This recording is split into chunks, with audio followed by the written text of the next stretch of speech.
Welcome to Sleepless Astronomer, where we explore the wonders of space and the universe. If you're enjoying these cosmic journeys, please like this video and subscribe to the channel. We post new videos every single day, so you can tune in whenever you want to learn about the cosmos. And we'd love to hear from you in the comments. Let us know where in the world you're watching from. We always enjoy connecting with fellow space enthusiasts around the globe. Now let's begin tonight's journey through the universe. How extraterrestrial plants could photosynthesize. Photosynthesis, the process by which plants, algae, and certain bacteria capture light energy and convert it into chemical energy, powers most of Earth's ecosystems. Green plants absorb sunlight, split water molecules, combine carbon dioxide from the air with hydrogen from the water, and produce sugars while releasing oxygen as a byproduct. This process transformed Earth's atmosphere from oxygen-poor to oxygen-rich over billions of years, enabling the evolution of complex animal life. Photosynthesis seems so central to life that we naturally wonder whether alien plants on distant worlds would photosynthesize in similar ways. The answer is nuanced. While capturing energy from starlight would likely be advantageous for life on any illuminated world, the specific chemistry and mechanisms of alien photosynthesis would differ dramatically depending on the star's properties, atmospheric composition, available pigments, and evolutionary history of each world. On Earth, photosynthesis centers on chlorophyll, a complex molecule containing magnesium at its center, surrounded by a ring structure that absorbs light strongly in the red and blue portions of the spectrum while reflecting green light, which is why plants appear green. Chlorophyll's absorption spectrum is not random but reflects the properties of sunlight. Our Sun is a yellow dwarf star with a surface temperature around 6,000 degrees Celsius, emitting light most strongly in the visible portion of the spectrum that our eyes evolved to see, with peak emission in the green-yellow range. Plants evolved pigments that absorb the abundant wavelengths while reflecting the less useful portions. But most stars in the galaxy are red dwarfs, cooler, smaller stars with surface temperatures around 3,000 degrees that emit most of their light in the red and infrared portions of the spectrum. A planet orbiting in the habitable zone of a red dwarf would receive much less visible light and far more infrared radiation than Earth receives from our Sun. Photosynthetic organisms on such a world would need to adapt to this shifted spectrum, likely evolving pigments that absorb infrared light rather than visible light. Capturing infrared photons presents challenges because each infrared photon carries less energy than a visible light photon. On Earth, chlorophyll uses two photons, absorbed at different stages of photosynthesis, to extract enough energy to split water molecules, which requires significant energy input. With lower energy infrared photons, alien photosynthesis might need to capture 3 or even 4 photons per reaction to gather sufficient energy, making the process less efficient. However, red dwarf stars are extremely common and extremely long-lived, shining for trillions of years compared to the Sun's 10 billion year lifespan. So even if photosynthesis is less efficient under red dwarf light, organisms would have enormous amounts of time to evolve and adapt. The pigments that absorb infrared light would likely appear black or very dark to human eyes because they would absorb nearly all visible light in addition to infrared.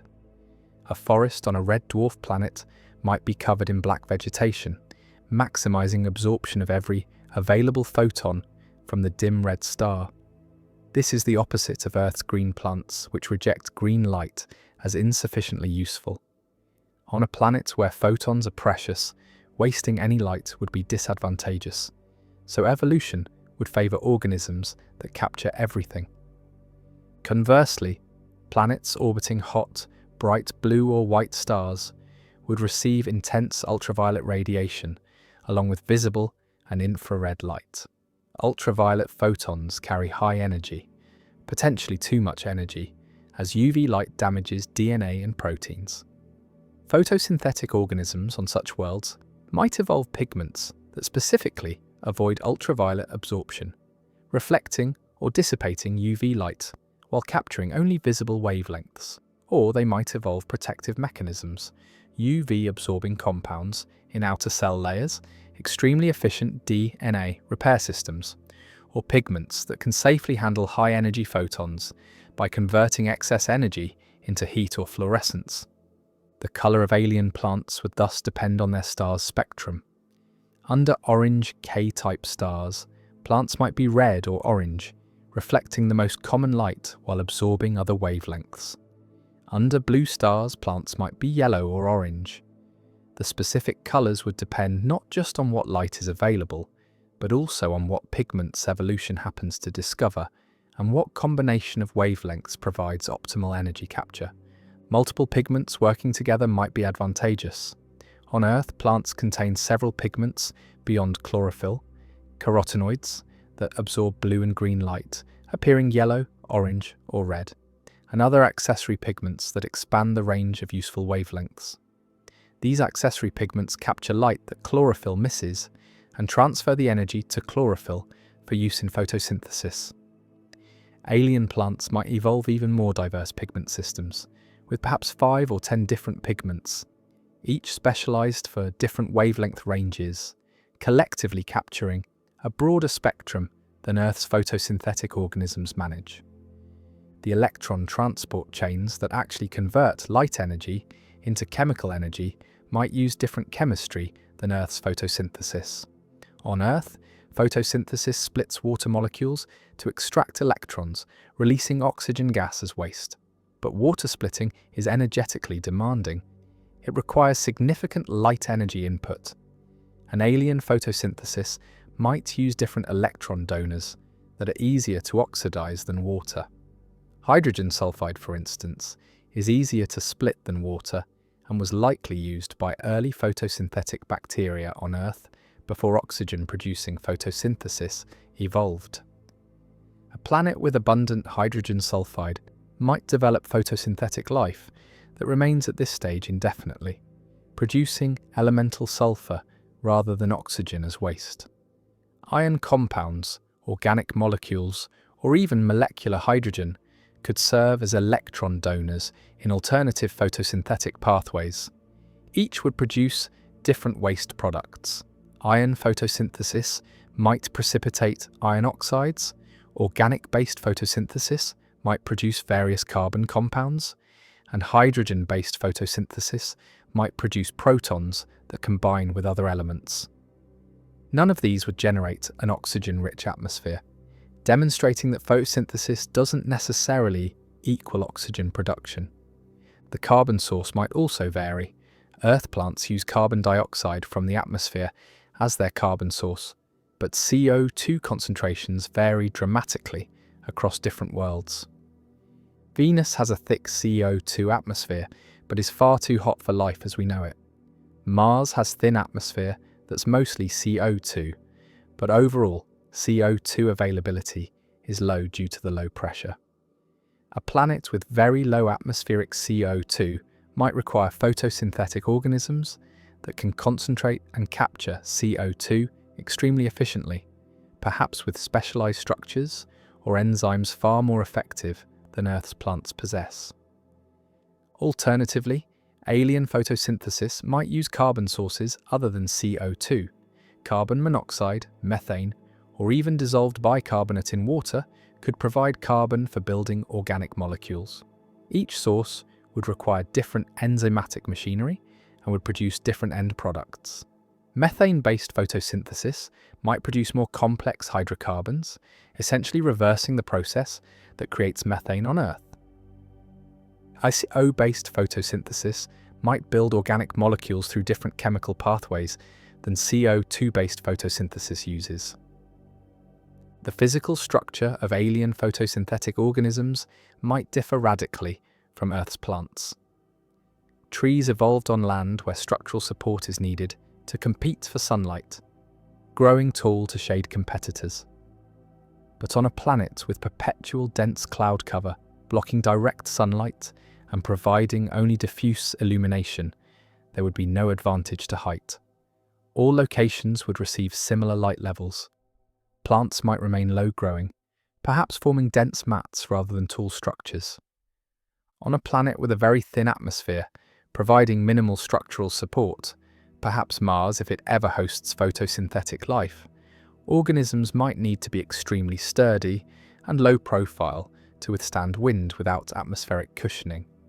Or on a high-gravity world, the structural challenges of growing tall might be prohibitive, keeping photosynthetic organisms close to the ground in spreading horizontal forms rather than vertical trees. Aquatic photosynthesis might dominate on ocean worlds. Earth's oceans contain vast amounts of photosynthetic organisms, phytoplankton, algae, and photosynthetic bacteria, that drift or swim in the water column, capturing sunlight in the upper illuminated layers. On a world covered entirely by ocean, with no dry land, all photosynthesis would necessarily be aquatic. These organisms might evolve greater efficiency at capturing dim light filtered through water, or might develop gas-filled structures to regulate their depth, staying in the optimal light zone. Deep-sea photosynthesis might even be possible using not sunlight, but the faint light produced by hydrothermal vents or bioluminescence. On Earth, some photosynthetic bacteria near deep-sea vents use the faint thermal radiation from the hot vent fluids. This produces very little energy, but it demonstrates that photosynthesis isn't absolutely dependent on sunlight. An alien world with extensive hydrothermal activity might develop photosynthetic life that uses volcanic light, living in eternal darkness sustained by geothermal rather than solar energy. Bioluminescence-powered photosynthesis could create bizarre ecological cycles where organisms generate light through chemical reactions, other organisms use that light for photosynthesis, and the products of photosynthesis support the light-generating organisms. This would be less efficient than using a star's light directly. But on a rogue planet drifting through interstellar space with no star, such a system might be the only way photosynthesis could exist at all. The efficiency of photosynthesis varies greatly on Earth, with most plants converting only 1 to 2% of incoming light energy into chemical energy stored in sugars. This low efficiency reflects various constraints and trade-offs in the photosynthetic machinery. Alien photosynthesis might achieve higher efficiency through different molecular mechanisms, different pigment arrangements, or different metabolic pathways. Alternatively, on worlds where light is extremely dim, even 1 or 2% efficiency might be insufficient, driving evolution toward photosynthetic systems that capture and convert light more effectively, perhaps achieving 5 or 10% efficiency through molecular innovations not present on Earth. Timescales of photosynthesis might differ on other worlds. Earth's photosynthesis operates on timescales of milliseconds to seconds for individual reactions, constrained by the speed of enzyme reactions at Earth's temperatures. On a very cold world, reaction rates would be much slower. Photosynthesis might take minutes or hours for reactions that complete in seconds on Earth. This would mean slower growth rates and organisms that live life in slow motion from our perspective. On a hot world, reactions might proceed faster, allowing rapid photosynthesis and potentially faster growth, though this would also require dealing with the instability of biological molecules at high temperatures. The evolution of photosynthesis on Earth took hundreds of millions of years, with simpler forms appearing first and the complex, oxygen-producing photosynthesis we see in plants evolving later. On alien worlds, the evolutionary trajectory might differ. Perhaps photosynthesis evolves quickly, becoming established within the first billion years of life's appearance. Or perhaps it never evolves at all, with life remaining dependent on chemical energy from geological processes rather than light energy. Photosynthesis, while extremely useful, is not inevitable. It requires specific evolutionary innovations, including light-sensitive pigments, electron transport machinery, and carbon-fixing enzymes. A planet might have abundant life that never discovers photosynthesis, remaining microbial and chemosynthetic indefinitely. The seasonal variations on alien worlds would influence photosynthetic strategies. A planet with extreme axial tilt might experience dramatic seasonal variations in light availability, requiring photosynthetic organisms to either hibernate during dark seasons, store energy during bright seasons, or maintain alternative metabolic modes that don't require light. A tidally locked planet with one side permanently facing its star would have a permanent light side and permanent dark side, with photosynthesis possible only on the lit hemisphere or in the twilight zone between light and dark.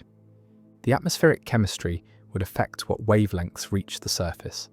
Earth's ozone layer absorbs harmful ultraviolet light, preventing it from reaching the surface. A planet without an ozone layer would expose surface organisms to intense UV, requiring either UV protective mechanisms or restriction of photosynthetic life to water, which naturally blocks UV. A planet with a different atmospheric composition, perhaps with sulfur compounds, nitrogen oxides, or exotic hazes, would filter light differently, creating different wavelengths available at the surface, and thus different optimal pigments for photosynthesis. How extraterrestrial plants could photosynthesize encompasses a vast range of possibilities shaped by stellar spectra, atmospheric filtering, available chemistry, and evolutionary contingency. From black plants absorbing every photon under dim red suns to colourful organisms reflecting abundant high-energy light under bright blue stars. From water-splitting oxygen producers to hydrogen sulfide users releasing sulfur. From rapid tropical growth to slow cold world metabolism, alien photosynthesis would adapt to each world's unique conditions while performing the same basic function, capturing light energy and converting it into chemical energy that powers ecosystems, potentially creating oxygen-rich atmospheres, modifying planetary chemistry in detectable ways, and revealing through their presence that life has discovered on distant worlds what it discovered on Earth. That starlight, properly harnessed through molecular machinery, shaped by billions of years of evolution, can power the chemical reactions that sustain living things, turning distant stars into energy sources for biology across the galaxy. How we find planets around other stars. For most of human history, planets were only known to exist in our own solar system.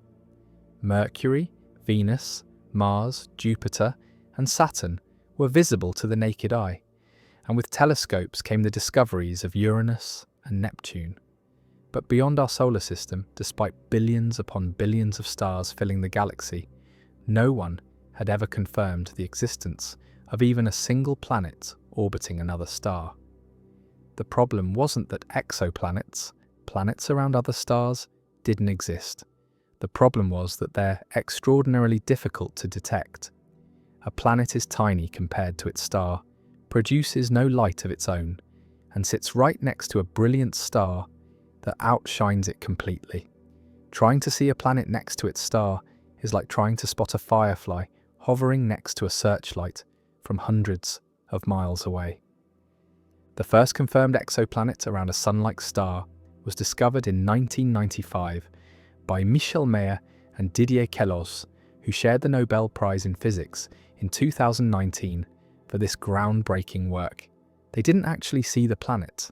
Instead, they detected its presence indirectly by observing how it affected its parent star. This indirect approach has proven to be the key to finding exoplanets, and astronomers have developed several clever techniques that reveal planets without ever actually imaging them directly. The method Mayor and Queloz used is called the radial velocity technique, sometimes known as the Doppler wobble method. The basic principle relies on the fact that a planet doesn't simply orbit its star. Rather, both the planet and the star orbit their common center of mass. Imagine two ice skaters holding hands and spinning around. If one skater is much heavier than the other, the heavy skater barely moves, while the light skater whips around in a large circle. But the heavy skater does move slightly, wobbling around their common center as they spin. The same happens with stars and planets. Jupiter, the most massive planet in our solar system, causes the Sun to wobble slightly as both orbit their common center of mass. The Sun's wobble is small. It shifts back and forth by only about 13 meters per second, roughly the speed of a bicycle. But this wobble is detectable. As the star moves toward Earth, its light gets slightly blue shifted, compressed to shorter wavelengths. As it moves away, the light gets red shifted, stretched to longer wavelengths. By measuring these tiny shifts in the star's spectrum with extremely precise instruments, astronomers can detect the wobble and infer that a planet must be causing it. The planet Maya and Queloz discovered, orbiting a star called 51 Pegasi, created a much larger wobble than Jupiter creates in our Sun, because this planet is both massive and very close to its star. It completes an orbit in just over 4 days, compared to Jupiter's 12-year orbit. The close proximity and short period make the wobble more pronounced and easier to detect. This planet, later named Dimidium, shocked astronomers because it's a gas giant similar to Jupiter, but orbiting closer to its star than Mercury orbits our Sun. Before this discovery, most astronomers assumed that giant planets could only form far from their stars, where temperatures were cold enough for ice to exist. The discovery of hot Jupiters revolutionized our understanding of how planetary systems form and evolve. The radial velocity method works best for finding massive planets close to their stars because these create the largest wobbles. Small planets like Earth create wobbles so tiny that they're difficult to detect even with the best current instruments. A planet similar to Earth orbiting a Sun-like star at Earth's distance would cause a wobble of less than 1 meter per second, slower than walking pace. Detecting such minute velocity changes requires incredibly stable spectrographs and careful corrections for other sources of stellar variability, like star spots and convection in the star's atmosphere. The second major technique for finding exoplanets is the transit method, which has discovered more exoplanets than any other technique. A transit occurs when a planet passes directly in front of its star, as seen from Earth, blocking a tiny fraction of the star's light. For a Jupiter-sized planet transiting a Sun-like star, the star's brightness drops by about 1%. A small change, but definitely measurable with precise photometry. For an Earth-sized planet, the drop is much smaller, only about 1/100%, but still detectable with sufficiently sensitive instruments. The Kepler Space Telescope, launched by NASA in 2009, was specifically designed to detect transits. Kepler monitored the brightness of more than 150,000 stars continuously for over 4 years, searching for the telltale dips in brightness that indicates a planet passing in front of its star. The mission was spectacularly successful, discovering thousands of exoplanets and showing that planets are common.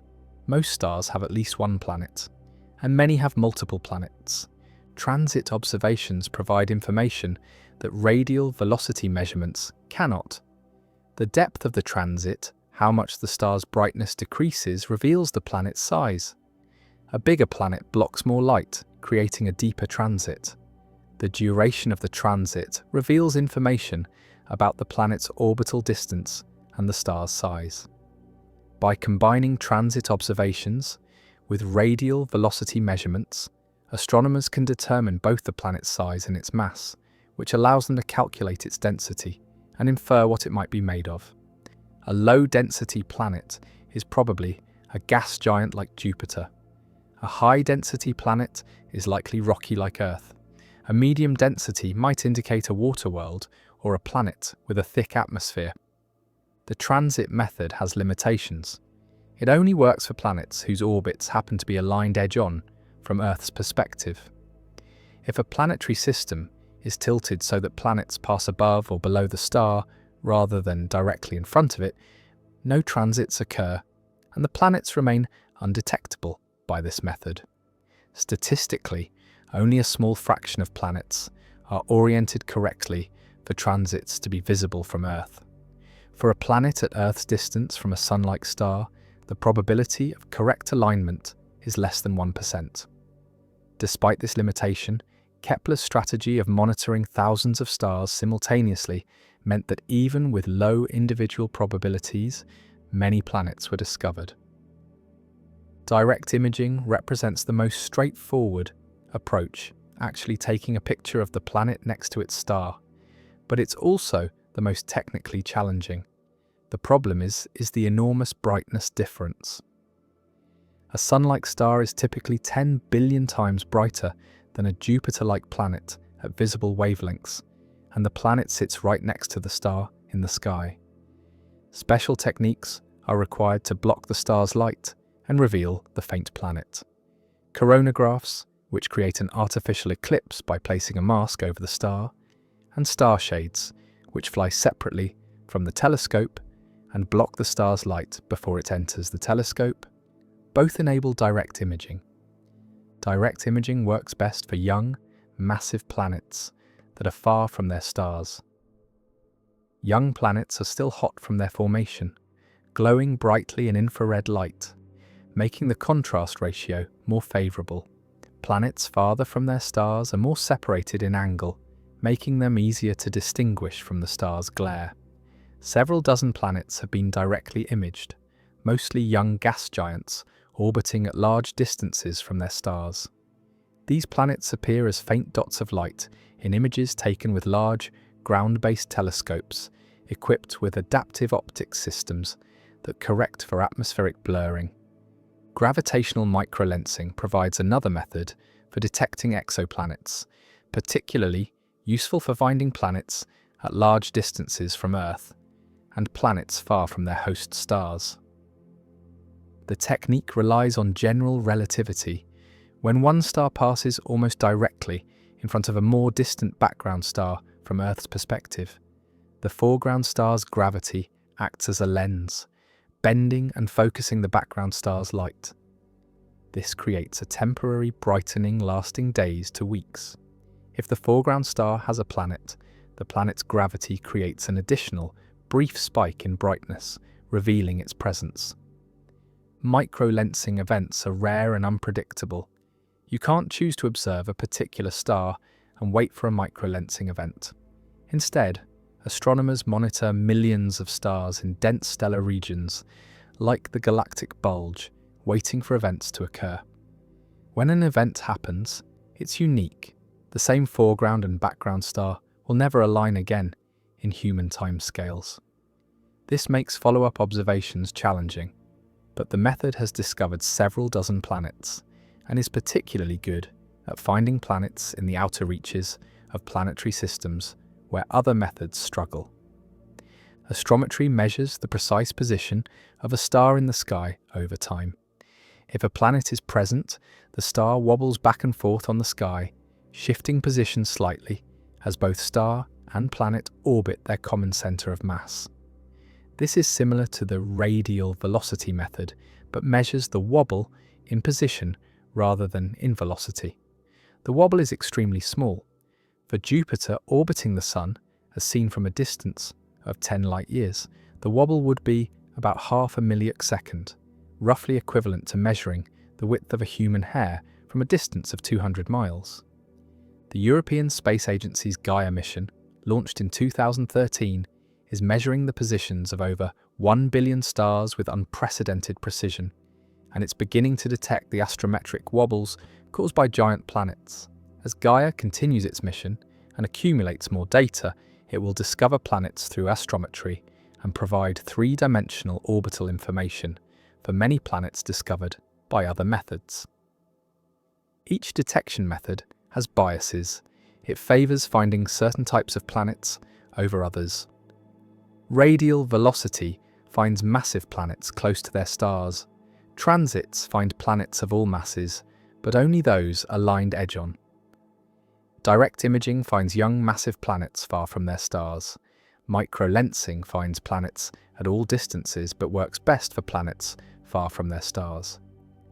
By using multiple methods, astronomers build a more complete picture of the diversity of planetary systems.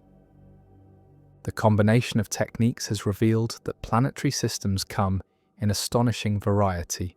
Hot Jupiters orbit closer to their stars than Mercury. Super-Earths, planets larger than Earth but smaller than Neptune, appear to be extremely common, yet don't exist in our solar system. Some systems have planets in extremely compact orbits, with multiple planets packed closer to their star than Mercury is to our Sun. Other systems have planets on highly eccentric orbits, stretching from close in to far out in elongated ellipses. Some planets orbit binary stars, experiencing sunsets with two suns like Luke Skywalker's home planet Tatooine in Star Wars.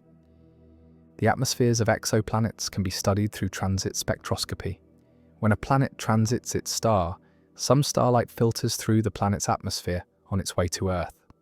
Different molecules in the atmosphere absorb light at specific wavelengths, creating an absorption spectrum that reveals the atmospheric composition.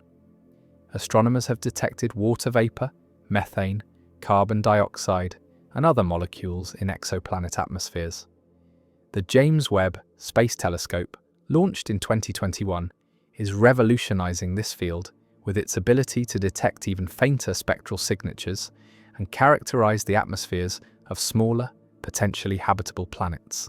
The search for Earth-like planets in habitable zones, the region around a star where temperatures allow liquid water to exist on a planet's surface, drives much exoplanet research.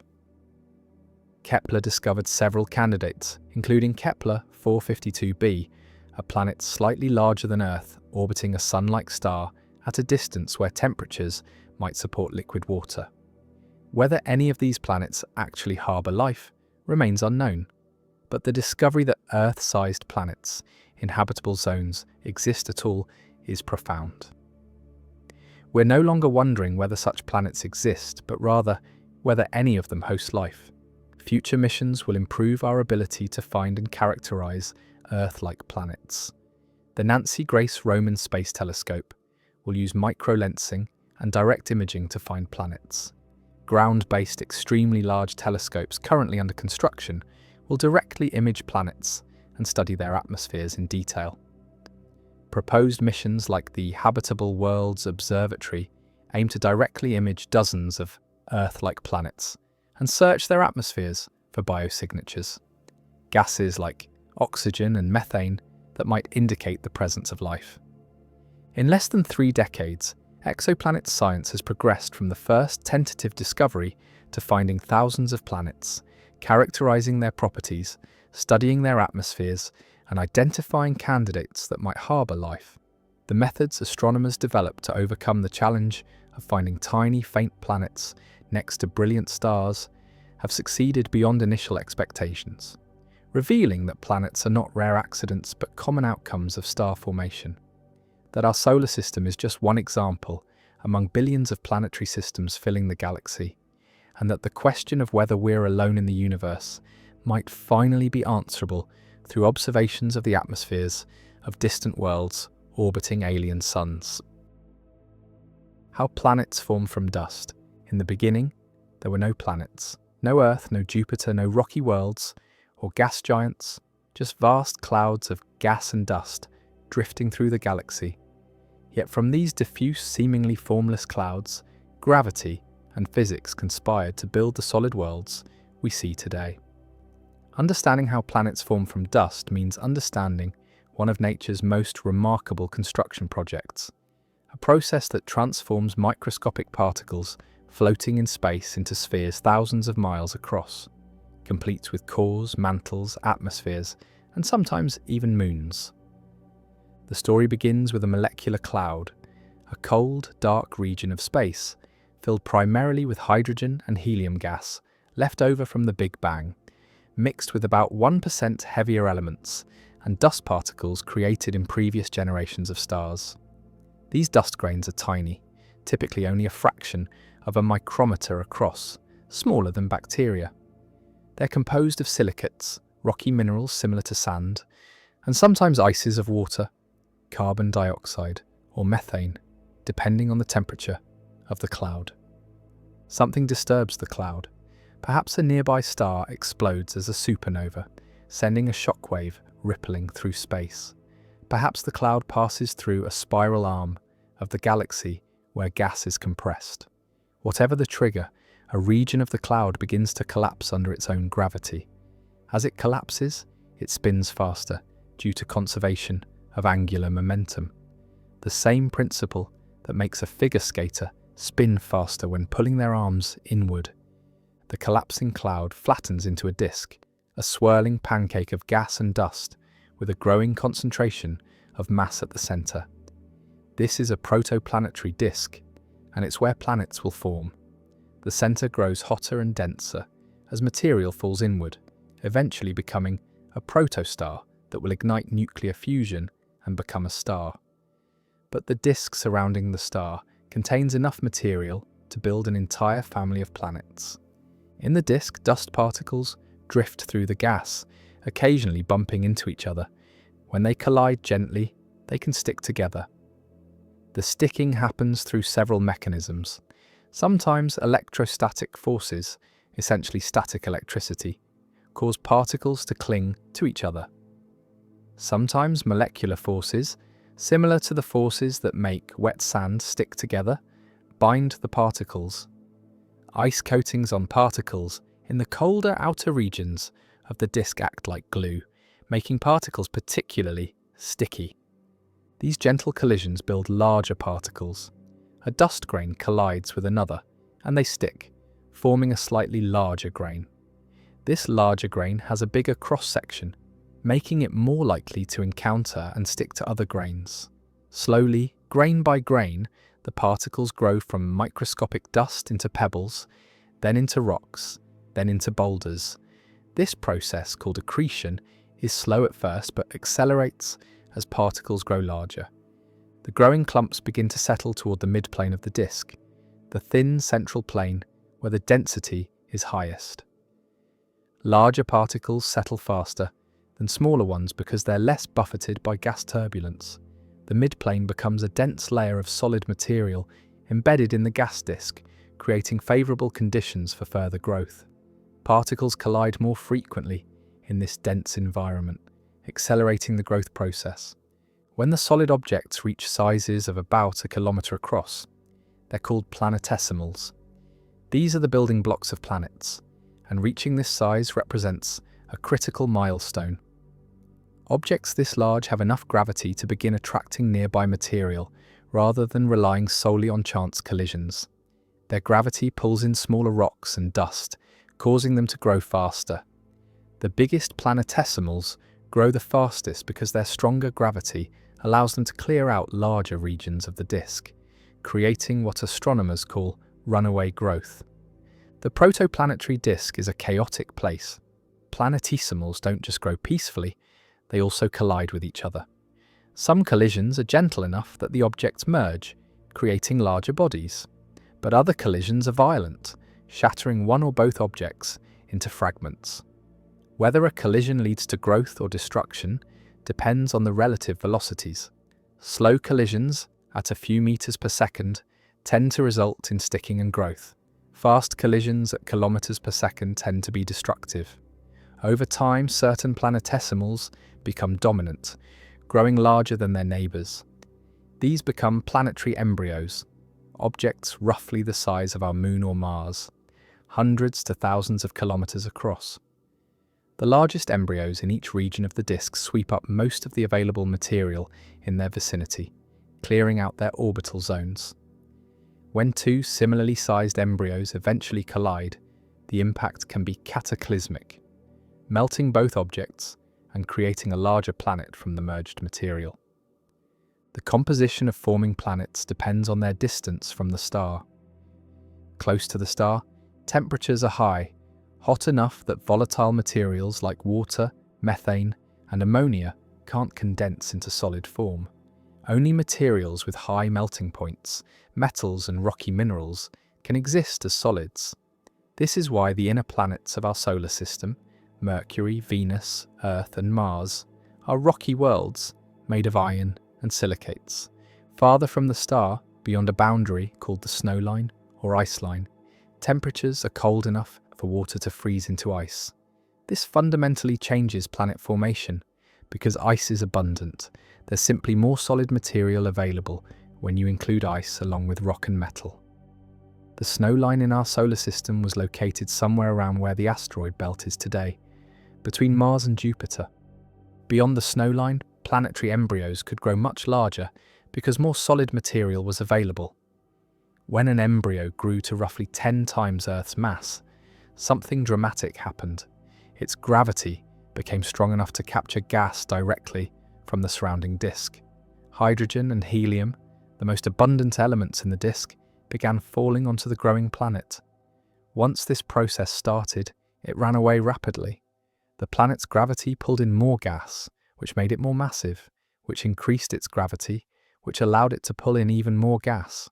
This runaway gas accretion created the gas giant planets, Jupiter and Saturn, in our solar system. These worlds are mostly hydrogen and helium, like miniature stars, with relatively small rocky and icy cores buried beneath thousands of kilometers of gas. Jupiter grew so large and so quickly that it dominated its region of the solar system, its powerful gravity stirring up the asteroid belt and preventing the material there from ever forming a planet. Uranus and Neptune, the ice giants, also formed beyond the snow line, but grew more slowly. They captured some gas from the disk, but not as much as Jupiter and Saturn, possibly because the gas in their region was less dense or because the disk dispersed before they could grow large enough to undergo runaway gas accretion. These planets are dominated by water, methane, and ammonia ices, rather than hydrogen and helium gas. The protoplanetary disk doesn't last forever. The young star at the center begins generating powerful stellar winds and intense radiation. Over a few million years, this wind sweeps away the remaining gas in the disk, ending the era of planet formation from gas accretion. Any planets that hadn't finished growing could no longer capture gas from the disk. This probably explains why Mars is so small. It formed in a region where less material was available, and the gas dispersed before it could grow much larger. Even after the gas disk disperses, planet formation continues through collisions between the remaining planetesimals and planetary embryos. This era, called the late heavy bombardment or giant impact phase, was violent. Computer simulations suggest that the inner solar system initially formed several more planetary embryos than the 4 terrestrial planets we see today. These embryos had chaotic, crossing orbits, and they repeatedly collided over tens of millions of years. Eventually, through this sequence of giant impacts, the embryos merged into the 4 stable planets, Mercury, Venus, Earth, and Mars, we observe today. Earth's moon likely formed during one of these giant impacts. About 4.5 billion years ago, a Mars-sized object struck the young Earth at an oblique angle. The impact vaporized both the impactor's outer layers and a large portion of Earth's mantle, ejecting an enormous amount of material into orbit around Earth. This material, a mixture of vaporized rock and molten droplets, quickly coalesced into the Moon. The Moon's composition, which closely matches Earth's mantle but lacks iron from Earth's core, supports this giant impact origin. The timing of planet formation varies. In our solar system, Jupiter formed within a few million years, fast enough to capture gas before the disk dispersed. The terrestrial planets took longer, perhaps tens of millions of years to reach their final sizes. The final giant impacts on Earth, including the moon-forming impact, occurred somewhere around 50 to 100 million years after the disk first started collapsing. This might seem long, but it's less than 1% of Earth's current age. Planet formation is remarkably quick on astronomical timescales. Not all the material in the protoplanetary disk becomes part of planets. Some planetesimals survive in stable regions where planets didn't form. The asteroid belt contains remnants of planetesimals that never accreted into a planet, stirred up and prevented from merging by Jupiter's gravitational influence. The Kuiper belt beyond Neptune and the more distant Oort cloud contain frozen planetesimals preserved from the solar system's formation, rich in ices that couldn't exist in the warmer inner regions. Observations of protoplanetary disks around young stars show this process happening in real time. The Atacama Large Millimeter Array in Chile has captured stunning images of disks with gaps and rings, structures created by forming planets as they clear out their orbital zones. Some disks show spiral patterns caused by gravitational perturbations from massive planets still embedded in the disk. These observations confirm that planet formation is common and that the process we see in our solar system occurs around most stars. Planet formation doesn't always produce systems like ours. Exoplanet discoveries have revealed hot Jupiters, gas giants orbiting closer to their stars than Mercury orbits the Sun. These planets must have formed farther out beyond the snow line, where ice could exist, then migrated inward through gravitational interactions with the disk or with other planets. Some planetary systems are extremely compact, with multiple planets orbiting closer to their star than Mercury. Others have planets on highly elliptical orbits, unlike the nearly circular orbits in our solar system. From microscopic dust grains to planet-sized worlds represents a journey across more than 10 orders of magnitude in size, a factor of tens of billions. The process transforms diffuse material spread across millions of miles into concentrated spheres where gravity compresses matter so intensely that planetary interiors melt and differentiate into layers, where atmospheres form and weather patterns emerge, and where, at least on one planet we know of, conditions become suitable for life to arise. All of this complexity, all of this structure, emerges from nothing more than dust, gas, gravity, and time, following the laws of physics that govern how matter behaves when concentrated by the inexorable pull of gravity in the rotating disk around a young star. How life could survive on rogue planets. Most planets orbit stars, bathed in starlight that provides warmth and energy for any life that might evolve. But scattered throughout the galaxy are worlds that wander alone through the darkness of interstellar space.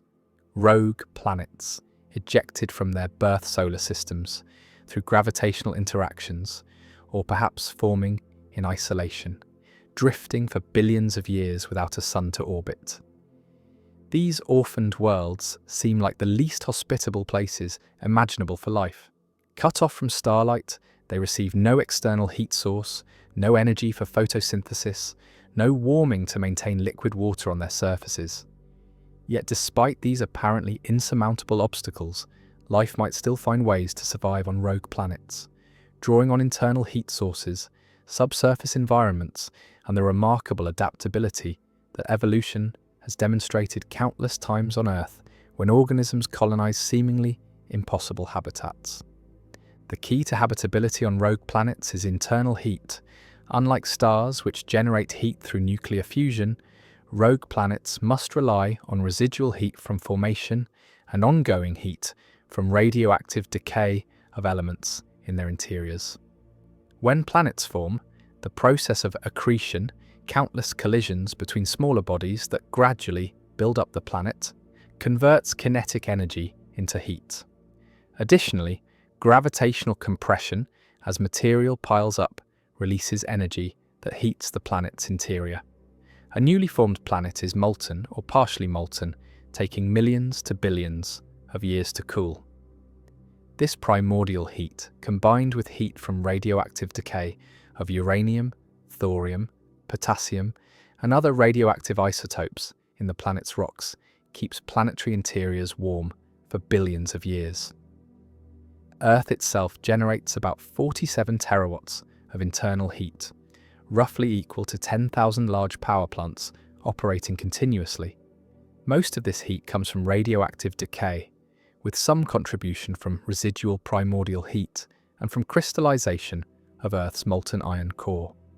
This internal heat drives plate tectonics, powers volcanic activity, and maintains Earth's magnetic field. A rogue planet of similar size and composition would generate similar amounts of internal heat, regardless of whether it orbits a star or drifts through interstellar space. The challenge is keeping that heat trapped. Without an atmosphere, heat would radiate directly into space, and the planet's surface would quickly reach temperatures only a few degrees above absolute zero. The background temperature of the universe, about -270 degrees Celsius. But a substantial atmosphere could act as insulation, trapping heat through the greenhouse effect and maintaining warmer temperatures at the surface or in the lower atmosphere, even without any external heat source. A rogue planet with a thick hydrogen atmosphere could potentially maintain surface temperatures warm enough for liquid water through atmospheric pressure and greenhouse warming alone. Hydrogen is the lightest and most abundant element in the universe, and large planets can capture and retain massive hydrogen envelopes during formation. The greenhouse effect from a thick hydrogen atmosphere, combined with internal heat radiating from below, could create a temperature profile that allows liquid water to exist at the surface or at some depth within the atmosphere, where pressure and temperature are both suitable.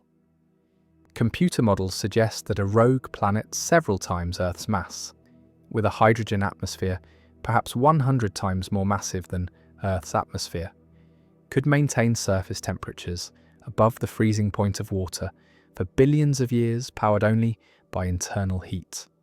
Such a planet would be entirely dark at the surface, no day or night, just eternal darkness. But it would be warm enough for liquid water, and where there's liquid water and a source of energy, life becomes possible. Life on such a world could not depend on photosynthesis, but that's not necessarily a problem. On Earth, entire ecosystems exist in permanent darkness, sustained by chemosynthetic bacteria that extract energy from chemical reactions rather than sunlight. Deep-sea hydrothermal vents host thriving communities where bacteria oxidize hydrogen, sulfide, methane, or hydrogen, using the chemical energy to build organic molecules from carbon dioxide.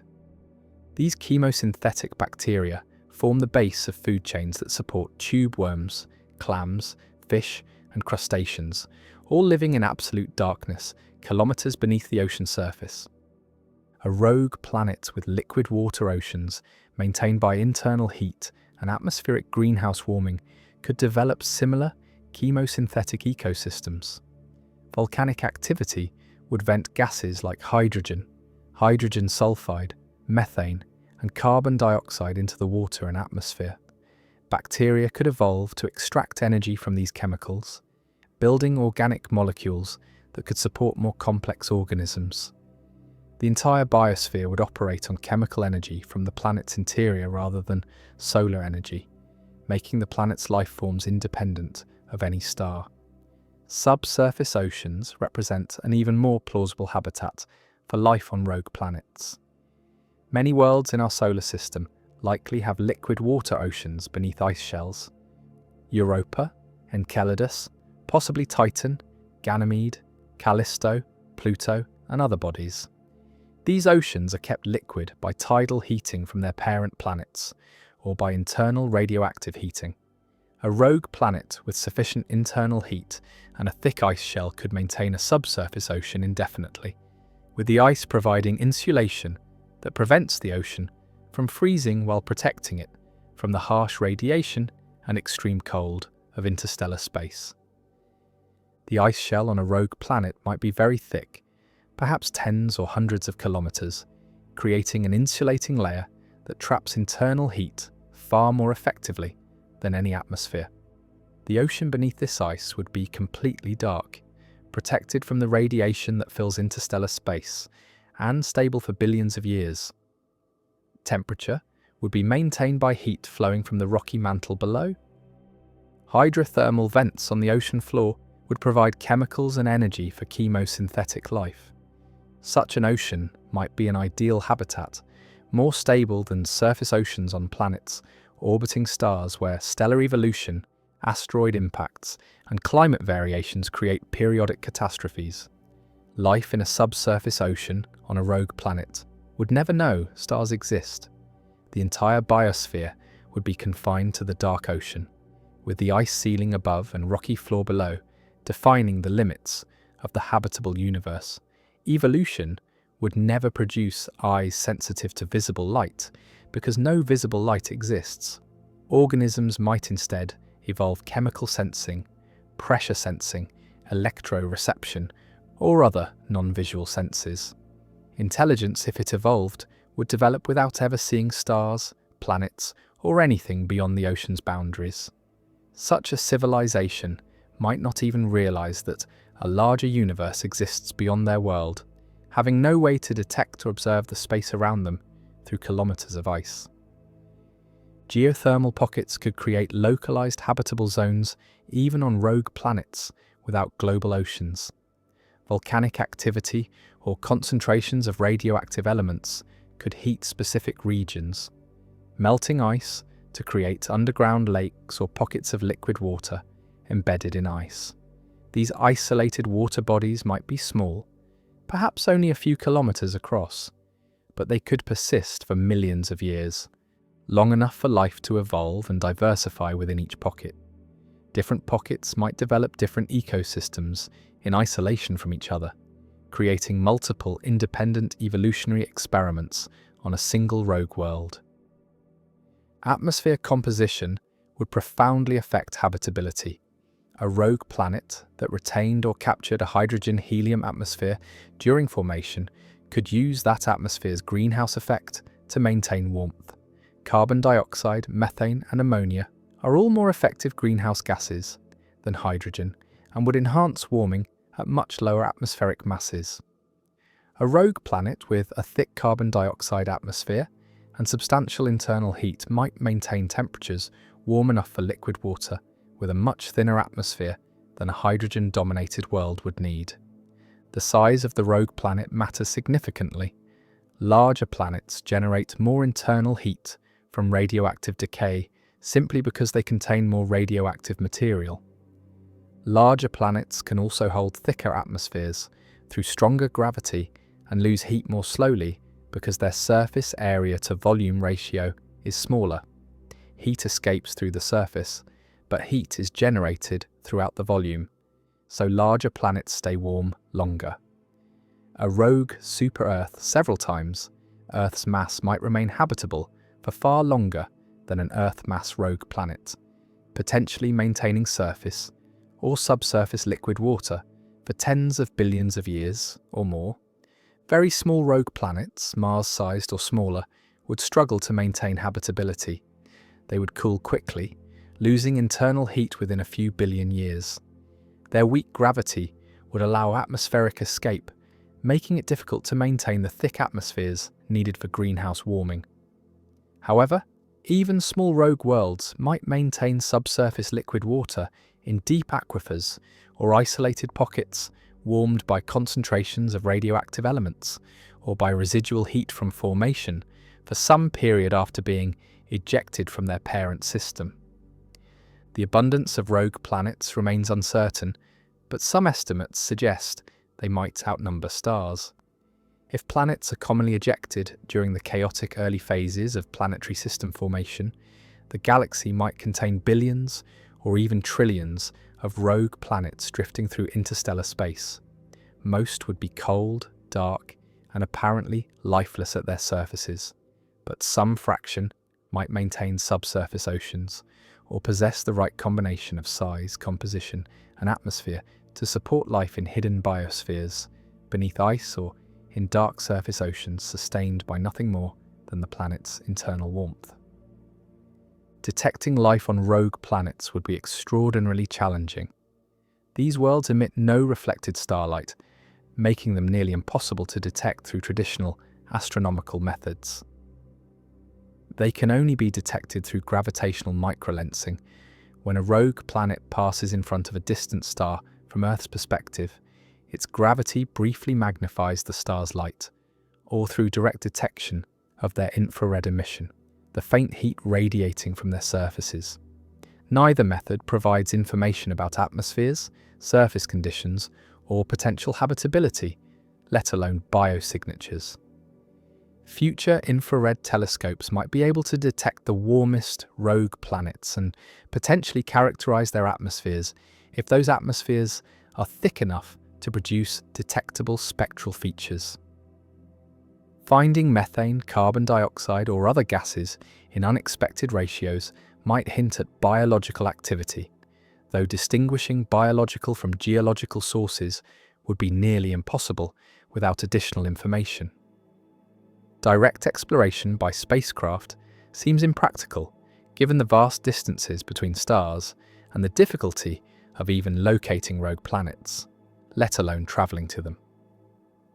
The evolutionary trajectory of life on rogue planets might differ fundamentally from life on planets orbiting stars. Without the regular day-night cycle that drives circadian rhythms on Earth, organisms would have no reason to evolve timekeeping mechanisms tied to planetary rotation. Without seasons caused by axial tilt and orbital motion, there would be no seasonal cycles, no annual rhythms. Life would exist in an eternal, unchanging environment, at least on timescales shorter than geological epochs, potentially leading to very different evolutionary pressures than life on Earth experiences. The isolation of rogue planets creates another interesting possibility. These worlds might serve as interstellar arcs, carrying life between star systems. If a planet with a biosphere is ejected from its home system, life on that planet doesn't necessarily die. If the planet maintains subsurface oceans, through internal heating, life in those oceans could survive indefinitely, potentially for billions of years, as the planet drifts through the galaxy. Eventually, such a planet might be captured by another star system, or it might pass close to a star that warms the planet temporarily, allowing surface life to revive if it was dormant. This mechanism, planets carrying life between star systems, represents a form of panspermia that could spread life throughout the galaxy. How life could survive on rogue planets demonstrates the resilience and adaptability of biology when provided with even minimal requirements. Liquid water, chemical energy, raw materials, and time. A rogue planet cut off from all starlight, drifting through the darkness of interstellar space for billions of years, seems like an impossible place for life. Yet internal heat and thick atmospheres, or ice shells, could create hidden habitats where chemosynthetic ecosystems thrive in eternal darkness, where evolution operates unconstrained by day-night or seasonal cycles, where intelligent beings might arise never knowing that stars exist, and where life demonstrates its ultimate independence from sunlight, proving that biology requires not a sun to orbit, but merely the right chemical conditions and energy sources, expanding the definition of habitable environments to include not just planets in stellar habitable zones, but potentially countless dark worlds adrift in the spaces between the stars, each one a potential harbour for life in the vast ocean of the galaxy. How life could exist on other planets. For billions of years, Earth has been teeming with life, from microscopic bacteria in the deepest ocean trenches to massive blue whales swimming through the seas, from fungi spreading through forest soil to humans building cities and reaching for the stars.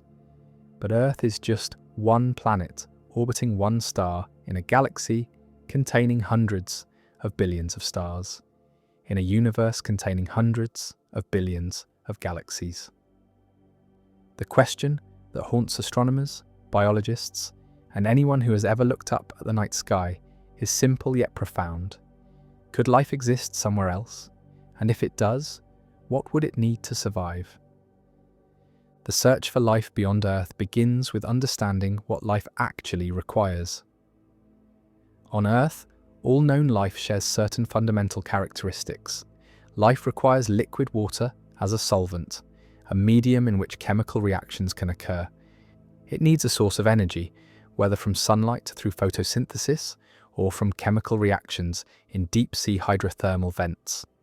It requires raw materials, elements like carbon, hydrogen, nitrogen, oxygen, phosphorus, and sulfur, that form the building blocks of proteins, DNA, and cell membranes.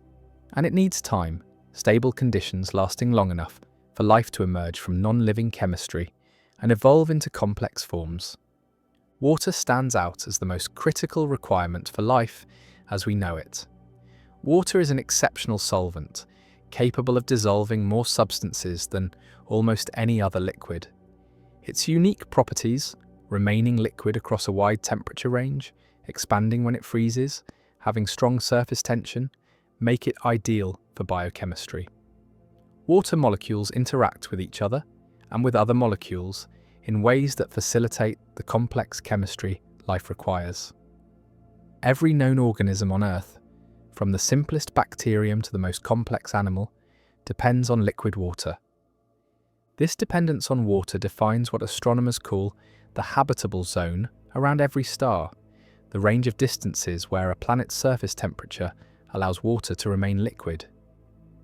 For our Sun, this zone extends roughly from just inside Earth's orbit to just beyond Mars.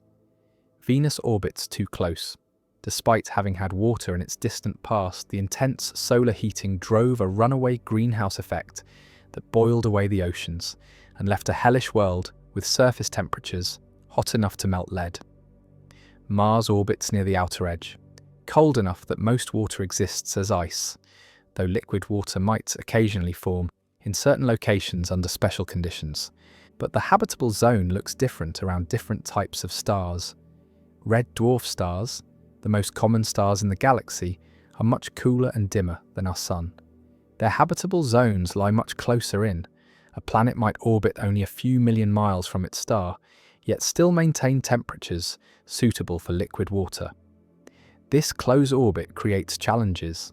The planet would likely become tidally locked, with one side permanently facing the star in eternal daylight, while the other freezes in perpetual darkness. Red dwarfs also tend to be more active, producing powerful flares that could strip away planetary atmospheres. Yet despite these challenges, red dwarfs are so numerous and long-lived, some will shine for trillions of years, that they represent countless opportunities for life to emerge. Larger, hotter stars have habitable zones farther out, but these stars burn through their fuel quickly, living only millions or billions of years rather than the tens of billions of years that red dwarfs enjoy. This might not provide enough time for complex life to evolve. On Earth, life emerged relatively quickly, within the first billion years, but complex multicellular life took nearly 3 billion years to appear. Intelligence and technology took even longer. A planet orbiting a massive, short-lived star might develop microbial life, but never progress beyond that before its star exhausts its fuel and dies. The atmosphere plays a crucial role in making a planet habitable. Earth's atmosphere provides pressure that keeps water liquid at the surface. Without atmospheric pressure, water would instantly boil away in the vacuum of space or freeze solid at low temperatures. The atmosphere also provides greenhouse warming. Without it, Earth's average temperature would be well below freezing despite being in the habitable zone. Too little greenhouse effect and a planet freezes. Too much and it becomes an inferno like Venus. The balance must be just right. Planetary mass matters significantly. A planet too small cannot hold onto an atmosphere. Its weak gravity allows atmospheric gases to escape into space. Mars demonstrates this problem. Mars once had a thicker atmosphere and liquid water flowing on its surface, carving the river valleys and lake beds that spacecraft have photographed. But Mars is only about 11% of Earth's mass, and over billions of years, its atmosphere gradually escaped. The loss accelerated because Mars lacks a strong magnetic field to shield the atmosphere from the solar wind, the stream of charged particles from the Sun that can strip away atmospheric gases from unprotected planets. A planet too large faces different problems. If a planet grows massive enough, it begins capturing hydrogen and helium directly from the protoplanetary disk during formation, becoming a gas giant like Jupiter rather than a rocky world with a solid surface. Some theories suggest that planets slightly more massive than Earth, called super-Earths, might actually be better for life than Earth itself. Their stronger gravity could hold thicker atmospheres, providing more greenhouse warming and allowing habitable zones to extend farther from their stars. Their larger size might also mean more volcanic activity, recycling nutrients and maintaining atmospheric composition over longer timescales.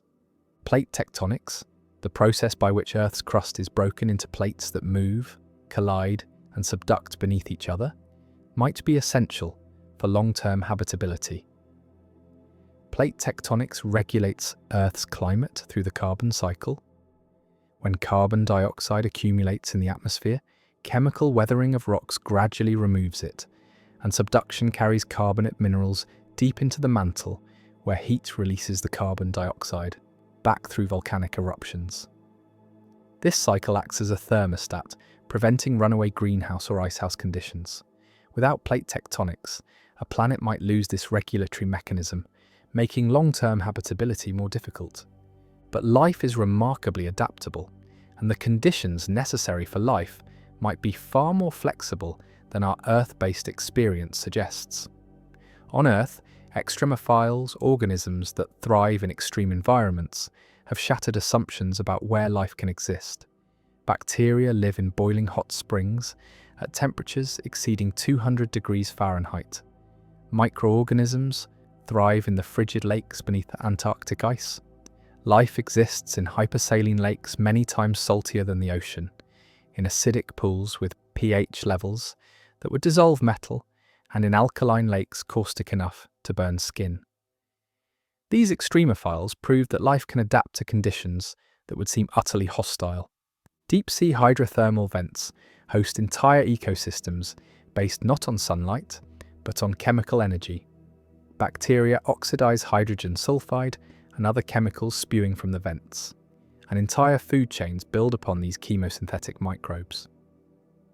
This discovery revolutionized thinking about where life could exist. A planet doesn't need sunlight reaching its surface to support life. Chemical energy from geological processes suffices. This realization expanded the search for life to include places like Jupiter's moon Europa and Saturn's moon Enceladus, which have subsurface oceans kept liquid by tidal heating. With no sunlight penetrating miles of surface ice, life might not even require a planet's surface. Europa and Enceladus demonstrate that subsurface oceans beneath ice shells can persist for billions of years. These hidden oceans might contain hydrothermal vents similar to those on Earth's ocean floor, providing chemical energy and raw materials for life. Enceladus actively vents water vapor, organic molecules, and salts into space through cracks in its ice, material that spacecraft have flown through and analyzed.